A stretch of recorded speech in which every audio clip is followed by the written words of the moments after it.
The smell hits you first. Dust, linen, a dry, clean cold, like a vault that never breathes.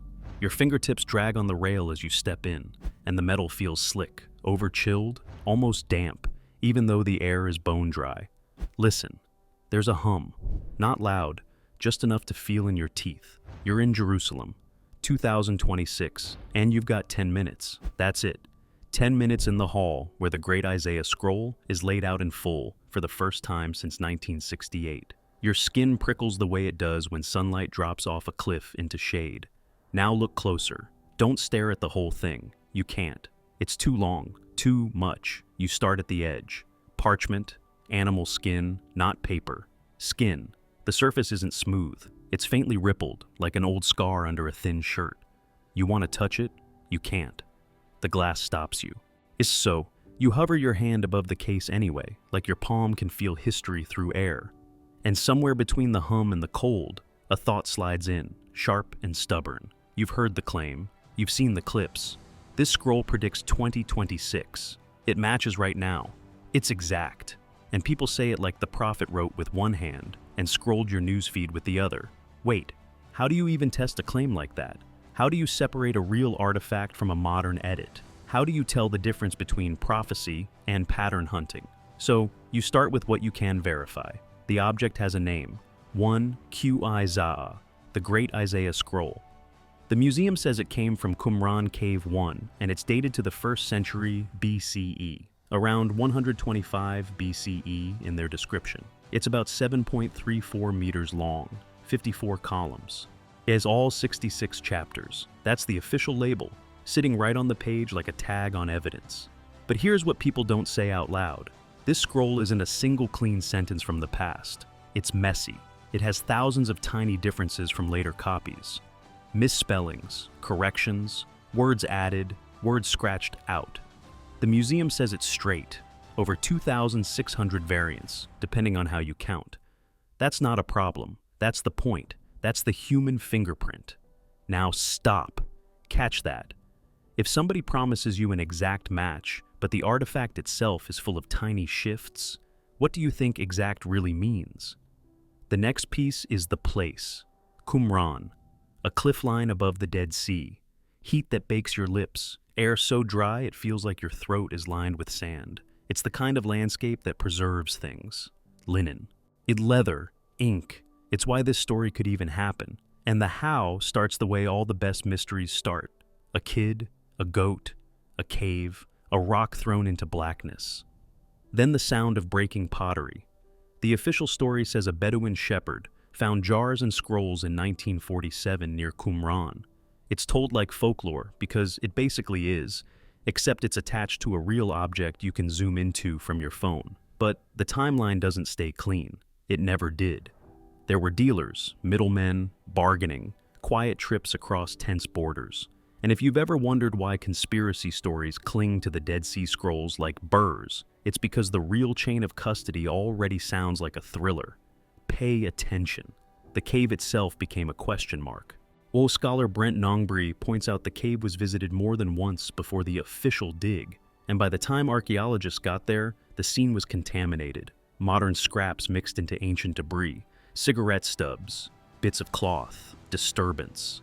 So even your starting point has fingerprints from later hands. Doesn't add up, does it? You want a sealed jar story.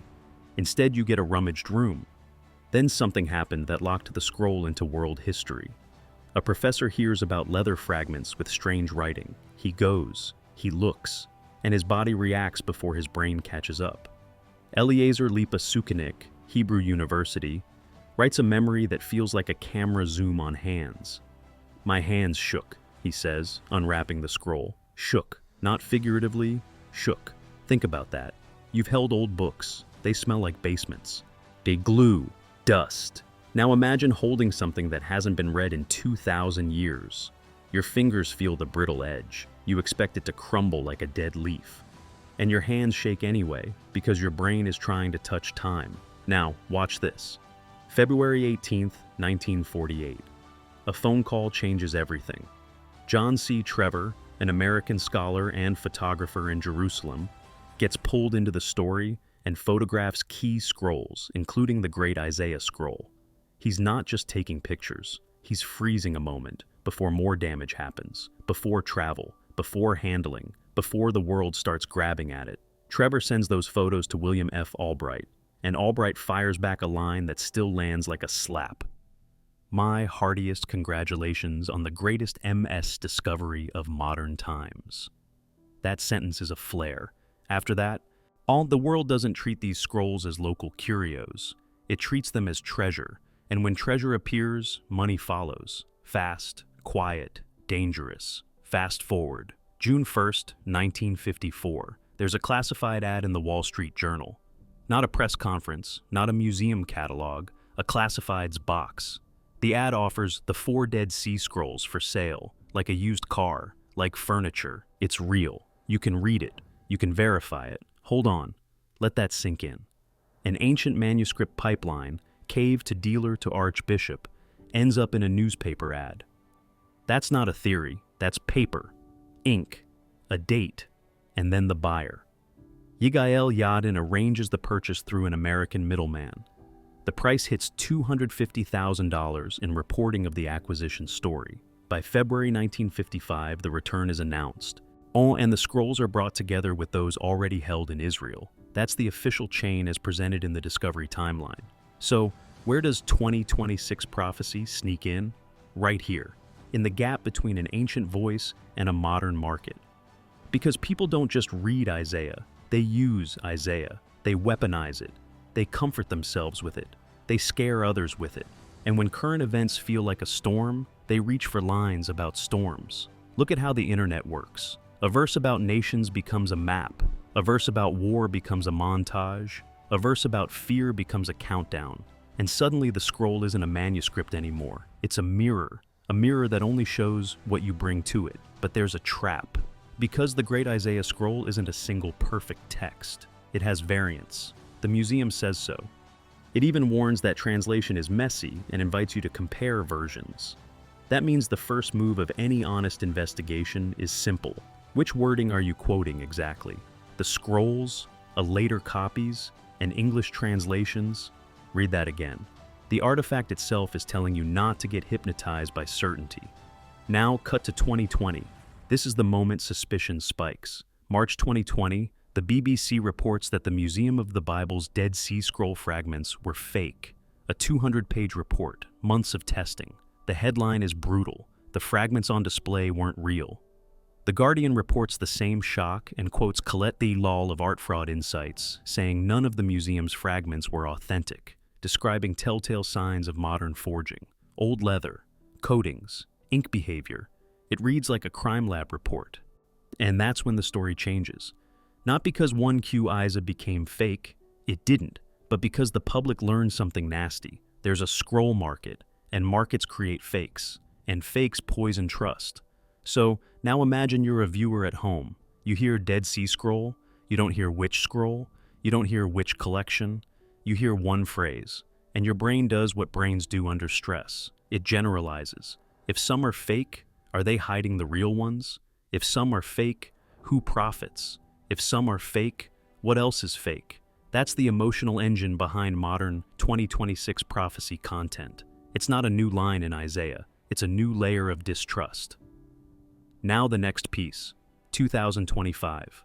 The European Research Council describes a method that uses radiocarbon dating and AI handwriting work to date manuscripts more tightly.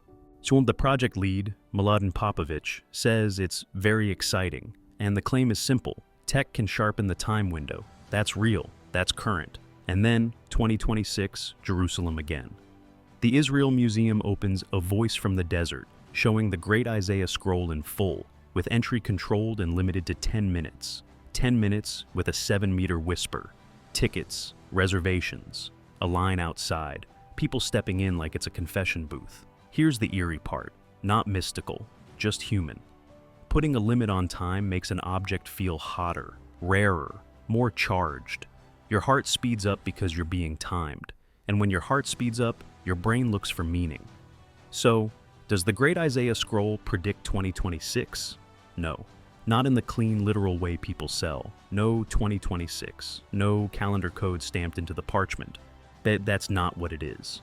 And if someone claims it is, ask them to point to the line in the manuscript viewer and show you the year.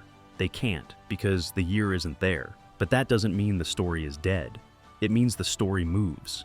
Because the real mystery isn't, did Isaiah name our year? The real mystery is why Isaiah keeps feeling like our year, no matter what year it is. War, fear, power, collapse, hope, return. Those are repeatable, those are human, and Isaiah is full of that. So here's the challenge. Explain this with the simple version. If it's all just ancient poetry, why does it still hit like a siren? Why do people keep coming back when the world shakes? Why do they keep saying, this is happening now, as if now is a permanent condition? But here's where it gets strange in a very modern way. And the more you chase exact matches, the more you stop looking at the artifact itself. You stop checking the scroll, you stop checking the chain, you stop checking the receipts, you start trusting edits. And edits are where lies live. The paper trail is sitting in the open, the museum scroll viewer is open, the Wall Street Journal ad is open, the Discovery timeline is open, the 2020 forgery reporting is open, the ERC tech update is open. You don't need permission, you just need to click. So do it. Check for yourself. Zoom in. Look at the ink density. Look at the spacing. Look at the seams between sheets. Look at the places where a scribe corrected a word. Look at how human it is. It doesn't feel like a code. It feels like hands. And then go look at June 1st, 1954. A classifieds ad. 4 scrolls for sale.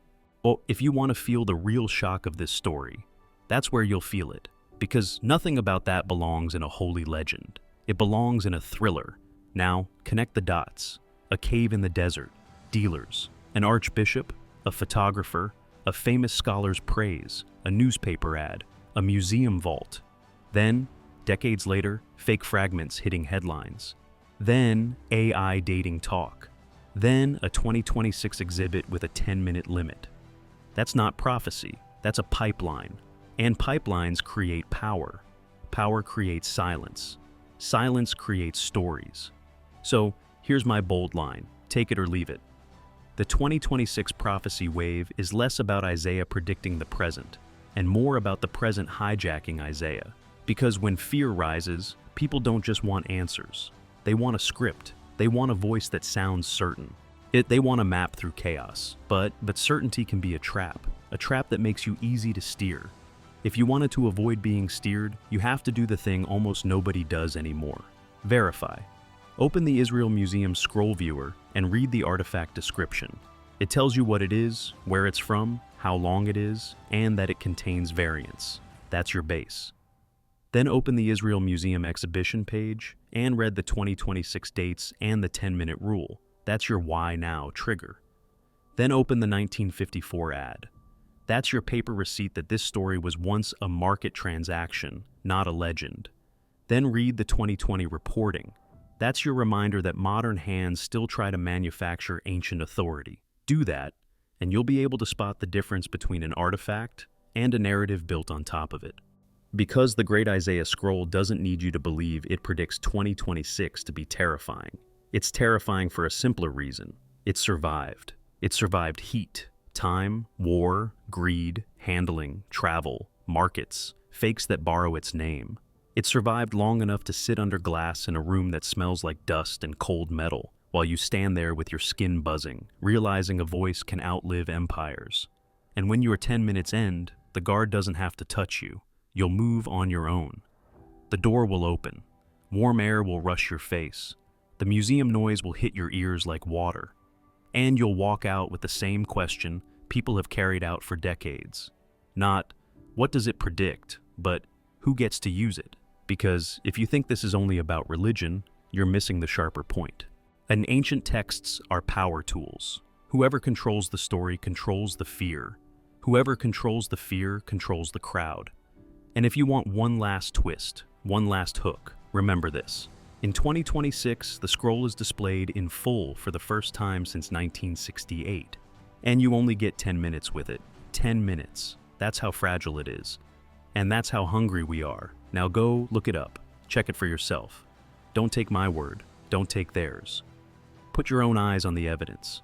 Start with the scroll viewer, then the ad, then the 2020 forgery reports. And if you still think the date matches perfectly, tell me where you saw the year on the parchment, because if that year isn't there, then the prophecy you're watching might not be Isaiah's at all, it might be yours.